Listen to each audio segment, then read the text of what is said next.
State highway, सड़क हादसे में एक महिला की मौत, 7 हुए घायल। स्टेट हाईवे नंबर 17 पर स्थित गांव बिरियाखेड़ी में बुधवार की शाम को एक कार चालक ने लापरवाही पूर्वक तेज गति से वाहन चलाकर 3 बाइक सवारों को टक्कर मार दी, जिसमें एक महिला की उपचार के दौरान मृत्यु हो गई, जबकि 7 घायलों को प्राथमिक उपचार के बाद उज्जैन रेफर किया गया। डायल 100 के आरक्षक और पायलट ने घायलों को हॉस्पिटल पहुंचाया।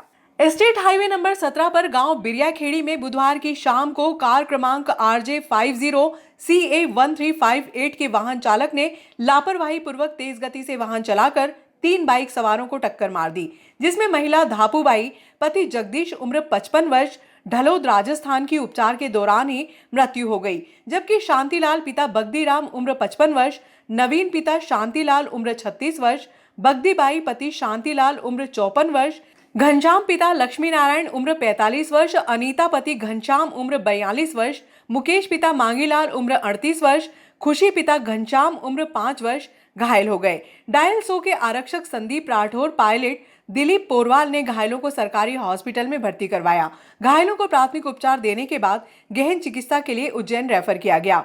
कार की टक्कर से बाइक क्रमांक MP43DZ1875 सहित अन्य 2 बाइकें बुरी तरह से क्षतिग्रस्त हो गई। घटना के दौरान स्टेट हाईवे पर वाहनों का जमावड़ा हो गया। बेलाग्राम पुलिस ने प्रकरण दर्ज कर मामला जांच में लिया। केमिकल डिवीजन में हुआ हादसा, शॉर्ट सर्किट से स्थायी श्रमिक झुलसा, इंदौर किया रेफर। केमिकल डिवीजन उद्योग में बुधवार को इलेक्ट्रिक विभाग में हुए हादसे में स्थायी श्रमिक बुरी तरह से झुलस गया, जिसे उपचार के लिए जनसेवा हॉस्पिटल में भर्ती करवाया गया। हालत गंभीर होने पर गहन चिकित्सा के लिए उज्जैन रेफर किया। केमिकल डिवीजन उद्योग में बुधवार को इलेक्ट्रिकल विभाग में शॉर्ट सर्किट के कारण स्थायी श्रमिक विक्रम सिंह बुरी तरह से झुलस गया। प्रत्यक्षदर्शियों के अनुसार शॉर्ट सर्किट के बाद विक्रम सिंह बुरी तरह से जल चुका था, जिसे उपचार के लिए जनसेवा हॉस्पिटल में भर्ती कराया गया। हालत गंभीर होने पर गहन चिकित्सा के लिए इंदौर रेफर किया गया। भारतीय किसान संघ ने बुधवार को विद्युत कंपनी के संभागीय कार्यालय पर प्रदर्शन कर ज्ञापन सौंपकर समस्या का समाधान न होने पर आंदोलन की चेतावनी दे डाली। संघ के जिला संयोजक राजाराम सेकवाड़िया, तहसील अध्यक्ष श्याम धाकड़ के नेतृत्व में बुधवार को डी केतन रायपुरिया को ज्ञापन सौंपा गया।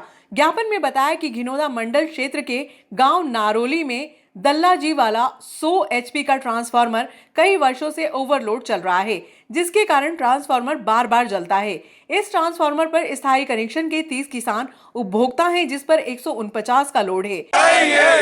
अभी तो ये लड़ाई है, आगे और लड़ाई है। जब तक दुखी किसान रहेगा, धरती पे तूफान रहेगा। नहीं चलेगी विद्युत मंडल की ये तानाशाही, नहीं चलेगी, नहीं चलेगी। विद्युत मामला है तो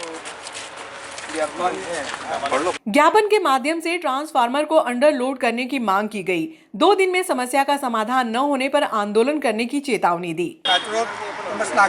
ज्ञापन प्रति श्रीमान अमिता महोदय, विद्युत वितरण कंपनी विभाग नागदा, जिला उज्जैन, मध्य प्रदेश। विषय ओवरलोड ट्रांसफार्मर को अंडरलोड करने के विषय में। महोदय, विनोदा विद्युत मंडल क्षेत्र के ग्राम नारेली में दल्लाजी वाला 100 HP का एक ट्रांसफार्मर कई वर्षों से ओवरलोड चल रहा है। ओवरलोड के कारण बार बार फेल हो रहा है। किसानों को भारी आर्थिक हानि हो रही है तथा इस ट्रांसफार्मर पर स्थायी कनेक्शन वाले 30 किसान उपभोक्ता है। इस पर लोड 149 HP का है तथा श्रीमान से निवेदन है कि तत्काल ओवरलोड ट्रांसफार्मर को अंडरलोड किया जावे एवं किसानों की समस्या को शीघ्र ही समाधान किया जावे। यदि 2 दिवस में समस्या का समाधान नहीं किया जाता है तो भारतीय किसान धरना प्रदर्शन किया जाएगा, जिसकी संपूर्ण जवाबदारी विद्युत वितरण विभाग की रहेगी।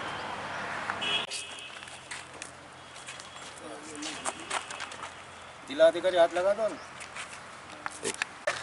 विद्युत मंडल से कि जो किराए के ट्रांसफार्मर पे नाम पर किसानों को लूटना, 44,000 रुपये 20 हाथ पावर 25 हाथ पावर ट्रांसफार्मर का 20 हाथ पावर मांग रहे हैं टेम्परेरी के लिए। 44,000 लगभग 4 महीने का टेम्परेरी कनेक्शन का पैसा होता है। लगभग 25 हाथ पावर का ट्रांसफार्मर 60,000 रुपये में पड़ता है। ऐसी स्थिति में जो ओवरलोड ट्रांसफार्मर है उसी को अंडरलोड किया जाए, ट्रांसफार्मर बढ़ाया जाए, किराए का ट्रांसफार्मर की बाध्यता समाप्त की जाए। जितने भी टेम्परेरी कनेक्शन है उन किसानों को स्थायी कनेक्शन दिए जाए, क्योंकि वो टेम्परेरी कनेक्शन पे ही अपने निजी तार से बिजली ला रहे हैं और स्थायी पे भी बिजली निजी तार से ही लाएंगे। तो उनके स्थायी कनेक्शन सारे किसानों के किए जाए और जो ओवरलोड ट्रांसफार्मर है उनको अंडर लोड किया जाए तुरंत। 4 दिन के अंदर ट्रांसफार्मर बदला जाए। ये हम आज जिस ट्रांसफार्मर के लिए आए हैं जिनोदा ग्रिड पर, उसको 4 दिन में ट्रांसफार्मर बदला अंडर लोड किया जाए। 4 दिन बाद में नागदा खाचों में भारतीय किसान संघ उग्र आंदोलन के लिए बात होगा। ये एमपीपी पश्चिम क्षेत्र विद्युत वितरण केंद्र की जवाबदारी रहेगा। ये हमारी मांग है। डी महोदय को हम ज्ञापन दे रहे हैं। अंडर लोड का हमने उस पर लिखा है और कई किसान 10-10, 15-15 साल हो गए हैं जो हजार फीट तक स्थायी कनेक्शन उनका है, पोल एक भी नहीं गड़ा है, अपना निजी तार से मोटर वो चला रहे हैं। ऐसे मेरे गांव में भी कनेक्शन है, राजाराम जी के गांव में भी कनेक्शन है, ऐसे कनेक्शन है। उन कनेक्शन पे आज दिन तक एमपीपी ने क्या करा 15 साल में? एक भी पोल नहीं गाड़ा, तार नहीं खींचा है। उनका भी तार खींचा जाए और सारे किसानों को स्थायी कनेक्शन की मांग करते हैं हम आज इस कार्यक्रम के माध्यम से। आज भारतीय किसान संघ के पदाधिकारियों द्वारा नागदा संभाग में सेतरी गांव के एक ट्रांसफार्मर के विषय में ज्ञापन दिया गया है। उक्त ट्रांसफार्मर अतिभारित है, इसके लिए वरिष्ठ कार्यालय को पूर्व में भी प्रस्ताव बना के भेजा गया है। आज ये ज्ञापन जो प्राप्त हुआ है इसे भी पुनः प्रस्ताव के साथ वरिष्ठ कार्यालय को भेज दिया जाएगा। इसके अतिरिक्त किसान संघ के पदाधिकारियों द्वारा जो मांग की गई है लंबी दूरी वाली सर्विस लाइन, तो ये पूर्व में जो विभिन्न समय समय पर जो योजना आती हैं उन योजनाओं के माध्यम से कनेक्शन दिए गए थे। वरिष्ठ कार्यालय द्वारा यदि कोई अन्य योजना जिसमें लाइनें खड़ी होने की आएगा तो उसके तहत लाइनों को सुधार किया जाएगा और जो लंबी सर्विसेज हैं उसका सुधार किया जाएगा। जहाँ तक इस प्रस्ताव की बात है, इस प्रस्ताव को आज पुनः वरिष्ठ कार्यालय को संज्ञान में लाते हुए भेज दिया जाएगा ताकि शीघ्र ही कुछ हल निकल सके।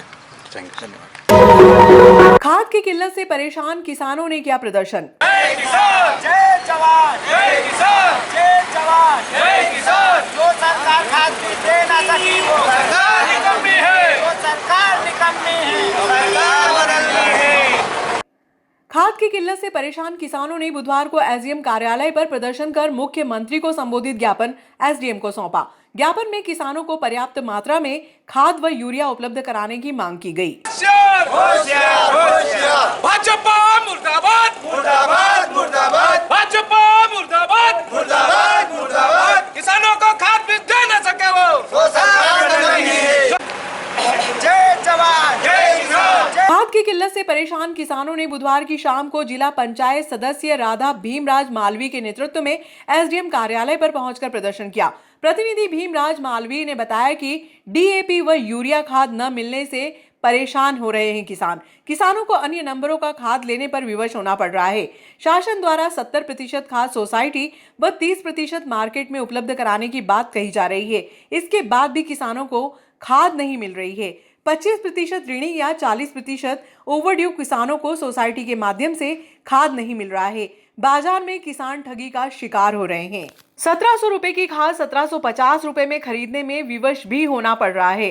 किसानों को आर्थिक शोषण का शिकार होना पड़ रहा है। शासन के विभाग के माध्यम से गेहूं बीज, प्याज, मटर का बीज उपलब्ध नहीं हो रहा है। ज्ञापन में किसानों को पर्याप्त मात्रा में खाद उपलब्ध कराने की मांग की गई। कर दिया गया है, जिससे किसान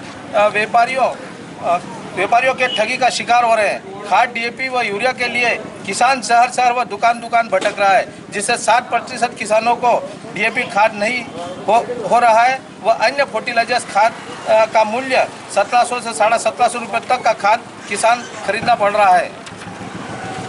महंगे दाम पर खरीद रहा किसान, वैसे ही महामारी व प्राकृतिक के कारण किसान की फसलों का दाम नहीं मिलने से किसान अत्यंत परेशान है। ऊपर से महंगा खाद डीएपी के मूल्य जो 1150 थे वो 1350 है व 270 का सुपर था व 450 का रेट बढ़ा दिया गया है, जिससे किसान कृषि कार्य करने में असमर्थ हो रहा है। शासन ने विभाग के माध्यम से गेहूं बीज व प्याज, मटर बीज का भी उपलब्ध नहीं किया गया है, जिससे किसान को महंगा खाद बीज खरीदने के लिए मजबूर होना पड़ रहा है। श्रीमान से निवेदन है कि सोसाइटी में 50% खाद उपलब्ध किया जाए व ओवरड्यू कृषकों को भी नगद वितरण किया जाए। साथ ही मार्केट में 50% खाद उपलब्ध किया जाए। साथ ही अन्य प्रांतों की तरह यह भी नियम लागू किया जाए। अन्य प्रांतों में 50% शहर और 50% मार्केट में दिया जाता है, उसी तरीके से हमारे प्रदेश में भी इस तरह का खाद्यान्न वितरण हो, जिससे साथ ही विभाग द्वारा जो मार्केट में खाद्य विक्रय हो रहा है वो किसान विभाग द्वारा अभी वर्तमान में सैंपलिंग लिया जा रहा है। सैंपलिंग की रिपोर्ट 2 माह तक आती है। अगर कारणवश कोई खाद फेल होता है तो उसकी सैंपलिंग फेल होने के बाद उस किसानों को 60% भुगतान उन किसानों को दिया जाना चाहिए। समस्त किसानों को पक्का बिल दिया जाए और सभी कृषि सेवा केंद्र की दुकानों पर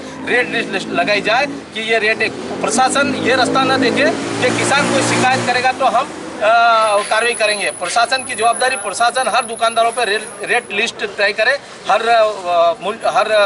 चीज़ों का। बस यही हम निवेदन है माननीय एसडीएम महोदय को हम आवेदन दे रहे हैं।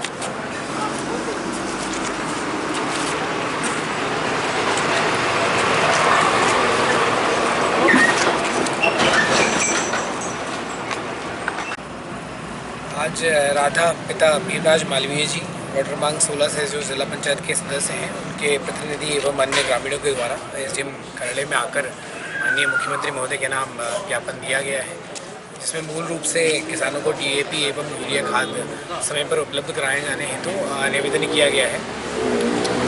इस संबंध में कई जो मांगें उठाई गई हैं, विशेषकर कई रूप से यदि मैं रेट्स का देख रहा हूँ, अन्य देख रहा हूँ, तो मैंने सुना भी शासन संबंधित ये है और माननीय मुख्यमंत्री महोदय के नाम ये ज्ञापन है, तो उनको उचित कार्रवाई के लिए शासन स्तर पर भेजा जाएगा। इसके अलावा माननीय कलेक्टर महोदय उज्जैन के द्वारा जानकारी के लिए बता देना चाहूँगा कि कालाबाजारी ना हो यूरिया और डीएपी खाद की और पारदर्शिता रहे उसके वितरण में संबंध में कलेक्टर महोदय के द्वारा 144 का एक आदेश भी निकाला गया है और उसमें विधिवत रूप से बताया गया है 4 से 5 बिंदु हैं, जिसे मीडिया के माध्यम से साझा भी किया गया है, समाचार पत्रों के द्वारा भी इसको कॉल किया गया है। इसमें कि स्टॉक पंजी का निर्धारण किया जाना, सूचना प्रदर्शित रूप से नोटिस बोर्ड पर लगाया जाना, POS जो मशीन है उसके माध्यम से वेरीफाई किया जाना, ये सब चीज़ें बिंदु है। इसके अलावा अन्य बिंदु हैं। इसके अलावा अनुभाग नागदा स्तर पे भी, काचोद ब्लॉक स्तर पे भी हम लोगों के द्वारा एक समिति बनाई गई है, जिसमें SDO भी शामिल है, हमारे तहसीलदार, नायब तहसीलदार भी शामिल हैं एवं अन्य अधिकारियों को भी लिया गया है इसमें समिति में। नए SDO जो संदीप तरोड़ी जी आए हैं उनको विशेष रूप से पाबंद किया गया कि वो जाके चाहे उन्हेल हो चाहे नागदा शहर और अन्य ग्रामीण क्षेत्रों में भ्रमण लगातार जारी करें, जिससे कहीं पे भी कालाबाजारी की शिकायत नहीं। जैसे कोई प्रकरण ऐसा आता भी है कोई संज्ञान में तो उसमें हम लोग स्पष्ट रूप से FIR दर्ज कराएंगे और कठोर से कठोर कार्रवाई करेंगे और अन्य जो कार्रवाई है वो रूप से दैनिक रूप से करते रहेंगे। हम लोग अन्य कोई भी ऐसा मामला यदि संज्ञान में आता है तो हम लोग सख्त से सख्त कार्रवाई करेंगे इस विषय में। जो है भ्रष्ट सरकार है, किसानों के हित में कोई भी कार्य नहीं करती है। आप यूरिया और DAP की जहाँ तक का सवाल है, अब सरकार जो है तो पर्याप्त मात्रा में खाद बीज हम उपलब्ध करवा रहे हैं, लेकिन डिफाल्टर किसान है या अऋणी किसान है, उनको आज दिन तक अगर कोई बताए कि किसी सोसाइटी से खाद मिल रहा हो, रही बात दुकानों से अगर कोई खाद मिलता है तो वो डुप्लीकेट खाद किसान को विवश होकर खरीदना पड़ रहा है, क्योंकि यूरिया और DAP शासन द्वारा तो मिल नहीं रहा। तो कई ये अन्य राजस्थान वगैरह से खाद आ रहा है, ये खाद नकली खाद है, ये किसानों को मजबूरन उठाना पड़ रहा है। इसलिए हमारा शासन से यही निवेदन है कि हर सोसाइटी में हर दुकानदार को पर्याप्त मात्रा में खाद यूरिया DAP उपलब्ध करवा दे, ताकि किसान को पर्याप्त मात्रा में खाद बीज मिल जाना चाहिए। जो डिफाल्टर है, जो जिसको खाता है उनको तो मिल ही रहा, लेकिन जो डिफाल्टर खाद किसान है और जिसके खाते नहीं है उनके लिए भी व्यवस्था दुकान पे भी और सोसाइटी द्वारा व्यवस्था की जाए। हमारी यही शासन से मांग है। जी के नाम एक ज्ञापन हमने SDM साहब को दिया है कि एक तो DAP और इफ्को खाद की बहुत समस्या आ रही है। किसान दुकान पे भटक रहा है, सोसाइटियों में भी उपलब्ध नहीं है और यूरिया के लिए भी भटक रहा है। वहाँ व्यापारी मनचाहे भाव लगाते हैं, जिससे कि किसानों की समय पे खेती नहीं हो पा रही है। इसलिए हमने मुख्यमंत्री जी के नाम एक ज्ञापन दिया है। आज माननीय मुख्यमंत्री महोदय को ज्ञापन दिया है। किसानों के आज रबी सीजन की बोनी है, इस सीजन में खाद की आवश्यकता है। खाद मार्केट में DAP आज एक हफ्ता हो गया, कहीं भी DAP खाद नहीं मिल पा रहा है और DAP के साथ साथ यूरिया भी नहीं मिल पा रहा है। किसान परेशान है अपने आप में। किसान खुद आज मतलब सरकार बड़ी बड़ी किसान हितैषी बन रही है, किसान हित की बात कर रही है, लेकिन आज किसान के एक बोनी के समय खाद उपलब्ध नहीं करा पा रही। वो सरकार भी किस काम की। इसी प्रकार माननीय कमलनाथ जी की जब सरकार थी 2019 में अतिवर्षा हुई थी, अतिवर्षा की भरपाई भी की थी। अतिवर्षा में एक जमीन इंच भी सूखी नहीं रही थी। उस समय ना तो यूरिया के हमारा नागदा खाद क्या उज्जैन जिले में कहीं लाइन नहीं लगी और ना ही DAP और यूरिया की किल्लत आई। तो ये माननीय शिवराज सिंह चौहान, माननीय कमलनाथ जी थोड़ी सीख लें और इस किसान हितैषी खाद बीज पे विशेष ध्यान दें, क्योंकि विभाग के माध्यम से भी बीज वितरण होता था उद्यानिकी विभाग या कृषि विभाग के माध्यम से, लेकिन गेहूं का एक दाना भी नहीं आया आज किसानों के पास। किसान MPB से लगा के अन्य कई बिंदुओं में परेशान है। किसान पहले भी महामारी और बेरोजगारी और आज फसलों के भाव नहीं मिलने से किसान परेशान है। तो माननीय मुख्यमंत्री जी इस पर हौसले थोड़ा और तुम्हारे जो सलाहकार है वो थोड़े धरातल पे है और भाजपा के जो लोग हैं इन्हें अनुभव नहीं है कि धरातल पे सही सुझाव दे। किसान आज वास्तविक परेशान है। किसान हित के लिए हमने एक ज्ञापन दिया है, अगर हो सकता है तो हम उग्र आंदोलन करने के लिए तैयार हैं। जय हिंद, जय भारत, जय कांग्रेस। BLO को बैठने के लिए कुर्सी टेबल तक नहीं मिली, दरी बिछाकर कार्य किया। निर्वाचन आयोग के निर्देशानुसार बुधवार को शहर के सभी मतदान केंद्रों पर मतदाता सूची का प्रकाशन अव्यवस्थाओं के बीच शुरू हुआ। कहीं BLO को बैठने के लिए कुर्सी टेबल तक नहीं मिली तो कहीं दिन भर पेयजल के लिए BLO परेशान होते हुए नजर आए। फायर स्टेशन परिसर में BLO जमीन पर दरी बिछाकर कार्य संपादित करते हुए नजर आई। दरी मंगवा के फिर बैठे नहीं लोग। क्या करें, धूप में भी नहीं बैठा जा रहा। मैं धूप आ रही तो पानी की भी व्यवस्था, पानी की भी नहीं है व्यवस्था। पानी तो है, नल लग रहा है निर्वाचन आयोग के निर्देशानुसार बुधवार की सुबह 10 बजे से मतदान केंद्रों पर मतदाता सूची का प्रकाशन शुरू हो गया, जिसे देखकर आप ये सुनिश्चित कर सकते हैं कि आपका नाम मतदाता सूची में है या नहीं है। यदि है तो उसमें कोई गलती तो नहीं है। यदि कोई गलती है तो आप सुधारने हेतु फॉर्म भर सकते हैं। इसके अतिरिक्त नए वोटर कार्ड के लिए नए फॉर्म भी भरे जाएंगे। बहरहाल अव्यवस्थाओं के बीच मतदाता सूची का प्रकाशन शुरू हुआ। जो मतदान केंद्र स्कूल परिसर में स्थित है वहां के BLO को टेबल कुर्सी उपलब्ध हो गई, लेकिन अन्य स्थानों पर स्थित मतदान केंद्रों पर BLO को बैठने के लिए टेबल कुर्सी तक नहीं मिली, जिसके कारण BLO अपने घर से दरी लाकर बैठी। कुछ इसी तरह का नजारा वार्ड क्रमांक 7 और 8 के मतदान केंद्रों पर भी देखने को मिला। मिर्ची बाजार टंकी परिसर में BLO को बैठने के लिए जगह तक उपलब्ध नहीं कराई गई। आखिरकार BLO को कचरा डंपर के समीप दरी बिछाकर दिन भर कार्य संपादित करना पड़ा। अव्यवस्थाओं को लेकर BLO में आक्रोश भी दिखाई दिया। गौरतलब है कि नया वोटर कार्ड बनवाने के लिए 2 रंगीन passport size photo, ration card की फोटोकॉपी या आधार कार्ड की फोटोकॉपी या जन्म तिथि प्रमाण पत्र की फोटोकॉपी, घर के किसी एक सदस्य के वोटर कार्ड की फोटोकॉपी लेकर साथ जाएं। 2023 विधानसभा चुनाव को लेकर हमारे शासन प्रशासन की ओर से हमारी आंगनवाड़ी बहनों को परिचय पत्र बनवाने के लिए एक कैंप लगाया गया, जो आज 9 तारीख से लेके पूरा माह चलेगा। तो पहले तो मैं पूरे नगरवासियों से निवेदन करना चाहूँगा कि जिनको भी अपने नवीन परिचय पत्र बनवाना हो वो अपने अपने पोलिंग बूथ पे चले जाए। 7 और 8 का जो हमारा पोलिंग बूथ है ये पानी की टंकी मिर्ची बाज़ार पे रखा गया है, और साथ ही साथ और भी पूरे नगर के जहाँ जहाँ पोलिंग बूथ हैं उन पर वोटर कार्ड का काम चालू हो गया, करेक्शन का भी काम चालू हो गया। वो भी आप जाकर अपने BLO से पोलिंग बूथ पे मिल के करा सकते हैं। शासन प्रशासन से मेरा एक और निवेदन है कि कहीं ना कहीं हमारी आंगनवाड़ी वाली बहनाओं की पीड़ा भी है कि काम तो इनसे सारे डिपार्टमेंट वाले करा लेते हैं, लेकिन कहीं ना कहीं इनका मानदेय आने का जब समय आता तो सारा शासन प्रशासन ऊंचा हाथ कर लेता। साथ ही साथ जैसे आज इनको आपने देखा, परवेज भाई, मैं आपके माध्यम से दिखाना चाहूँगा कि इनको टेबल कुर्सी मिलना चाहिए थी, लेकिन टेबल कुर्सी नहीं मिल पा रही। बताइए आप कैसे ये आने वाले हितग्राही का फार्म भर पाएंगे, उस वोटर मतदाता का कैसा फार्म भर पाएंगे और क्या काम कर पाएंगे। ये हमारे शासन प्रशासन की कहीं ना कहीं लापरवाही का है, कहीं ना कहीं अनदेखी का है। तो मेरा निवेदन है कि इनकी सुविधाएं कराई जाए ताकि ये अपने सही से अच्छा सा काम करके दे सके। जय हिंद, जय भारत।